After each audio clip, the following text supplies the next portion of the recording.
안녕하세요, 여러분. 정말 오랜만이죠. 제가 2주 만에 찾아온다고 했는데, 거의 한 달이 넘게 걸린 것 같아요. 어떡하죠? 살다 보니 그렇게 됐습니다. 여러분, 정말 죄송해요. 으아! 저는 잘 지내고 있습니다. 제 눈에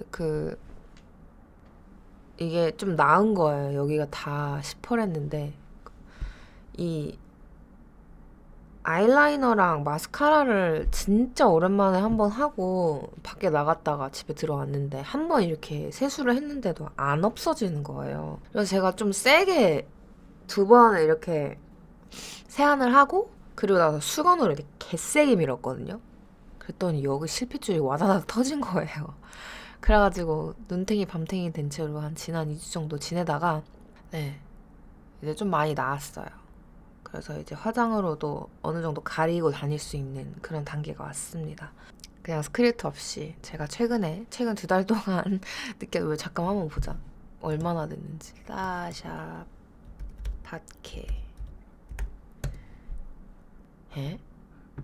한 달이네요, 한 달. 오, 그래도 한 달은 괜찮죠? 한 달 동안 있었던 일들에 대해서 그리고 제가 느꼈던 것들에 대해서 한 달 동안 또 저도 한 달만큼 많이 늙어 성숙했고 컸을 거 아니에요. 그래서 그런 것들에 대해서 한번 얘기를 해보면 좋을 것 같다는 생각을 했습니다. 제가 제일 많이 느꼈던 거는 이제 겸손과 숨김 뭐 이런 것들에 대해서 생각을 좀 제일 많이 하게 됐던 것 같아요. 한국 사회에서 살다 보면 본의 아니게 내가 원하지 않아도 참아야 되는 부분이 있고 말을 하지 않아야 되는 부분이 있고 그런 것 같은데 그 뭐 어디든 마찬가지겠죠? 미국도 그럴 수 있고 어디든 마찬가지일 것 같은데 사실 그것이 나라는 사람을 감추는 것, 나의 진짜 의견을 감추는 것, 소신 발언을 하지 않는 것에 대한 것이 바로 겸손이 될 수 있느냐에 대해서 좀 생각을 하게 되더라고요. 제가 느낀 거는 나의 의견을 말할 수 있을 때는 내가 어느 위치에 올라갔을 때 아니면 내가 뭐 유명한 사람일 때, 아니면 뭐 그런 자리에 있을 때, 뭐 그런 것 같아요. 근데 사실 우리가 평생을 살아가고 뭐 해야 할 말과 하지 말아야 할 말에 대한 기준이 있는 건 맞지만 제가 생각했을 때 할 수 있는 말을 안 하는 것까지가 우리들의 겸손으로 치부될 수 있을까에 대한 생각이 좀 들더라고요. 겸손이란 무엇인가? 사람이 가질 수 있는 겸손의 미덕은 어떤 것인가? 뭐 이런 것들에 대해 생각을 해봤을 때 보통은 조직에서는 말을 안 하는 사람이 말을 아끼는 게 좀 더 나은 것처럼 느껴지는 조직이 있더라고요. 말을 많이 하고 의견을 많이 내고 무언가를 많이 할수록 과한 책임감이라기보다는 약간 업무 이해도가 높은 사람들이 겪는 일일 수도 있다고 생각을 했어요. 근데 그런 사람들은 약간 주어진 일만 처리하는 사람들이 아니라 상황을 읽고 맥락을 이해하고 문제가 생기기 전에 구조를 먼저 보는 그런 사람들이라고 저는 생각을 하거든요. 근데 모든 조직이 그런 사람을 어떻게 보면 감당할 수 있는 것 같진 않아요.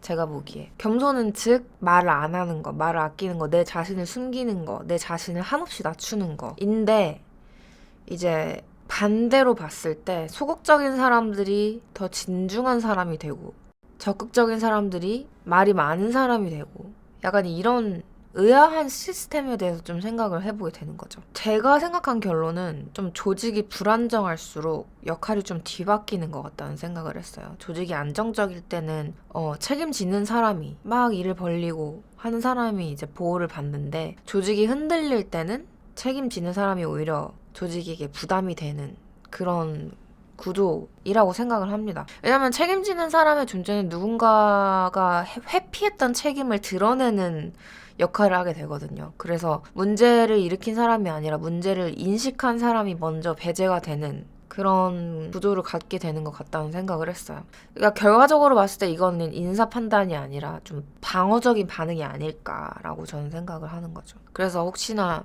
이제 내가 이 자리에 있는 게 맞는가라는 생각을 하실 때 같이 한번 덧붙여서 생각을 해보실 수 있는 말은 그 말은 사실 능력평가가 아니라 나라는 사람을 그 구조가 수용할 수 있는 형편이나 여력이 되지 않는다고 생각을 할 수도 있을 것 같아요. 약간 기준을 묻고 결정을 요구하고 책임의 방향을 명확히 이제 하려는 사람에게 모호한 것들이 너무 많은 조직에게는 어떻게 보면 부담이 될 수도 있고 위험이 될 수도 있다는 생각을 했습니다. 그래서 이런 불일치는 그 불일치를 겪는 사람의 잘못이 아니라 결함이 아니라 환경의 한계를 말해주는 것이 아닐까 생각을 해봤습니다. 어떻게 보면 책임 전가라고 말할 수도 있겠죠.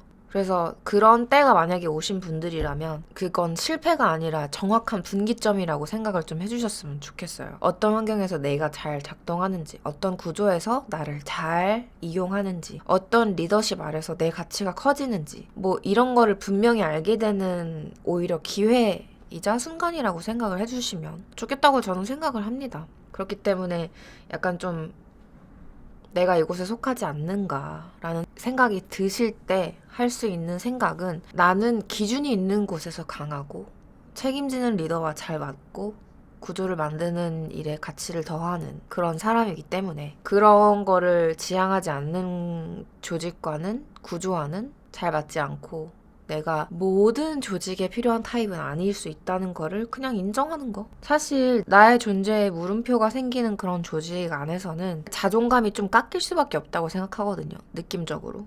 근데 제 생각에는 그거는 자존감이 무너지는 단계가 아니라 내 자존감을 오히려 되찾는 그런 시간이라고 생각을 해요. 차분하고 단단하게 앞으로 있을 수많은 환경에서는 나의 그런 점들이 분명히 용이하게 쓰임 받을 수 있는 지금까지 그래왔듯이 또 다시 그런 자리가 있을 거라는 확신을 가지고 용기 있고 담담하게 나가셨으면 좋겠습니다. 너무 그런 것들에 나의 감정을 많이 소모하지 않으셨으면 좋겠어요.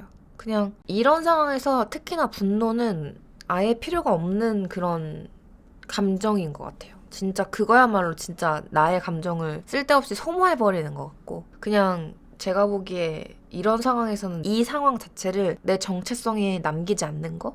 뭐 그런 것이 제일 중요하지 않을까라고 저는 생각합니다. 어쨌든 오랜만에 찾아왔는데 제가 지난 한 달 동안 느꼈던 여러 가지 복합적인 많은 일들을 토대로 이런 이야기를 한번 전해보았는데 여러분들의 상황에서도 여러분이 지나가는 과도기에서도 도움이 되셨으면 좋겠고 시간이 허할 때 또 다시 찾아볼 수 있도록 하겠습니다. 좋은 하루 보내시고 평안한 밤 보내시길 바랍니다.